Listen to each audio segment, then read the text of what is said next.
The side plank is an essential exercise for core strength and stability, protecting the lower back as it works the obliques and the QL, which are important for helping the spine, supporting the spine during loaded carries, etc.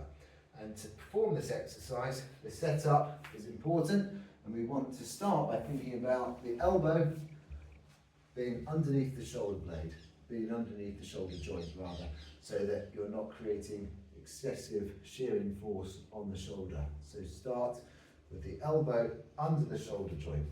Then you're going to create a straight line from the shoulder to the hips to the feet. Stack the feet on top of each other, unless you find it too unstable, in which case you can put one foot in front of the lower foot. Drive the hips up, squeeze the bum, squeeze the abs, and maintain that side plank position with the hips high. Now, from the side, you want to make sure that you've got that nice straight line all the way through the spine, shoulders down to the legs. So I'll bring it onto this side so you can see that, creating that nice long straight shape. Do not let the shoulder roll forward or the hips dump forward. You want to maintain that nice position. Imagine you're between two panes of glass, nice and flat.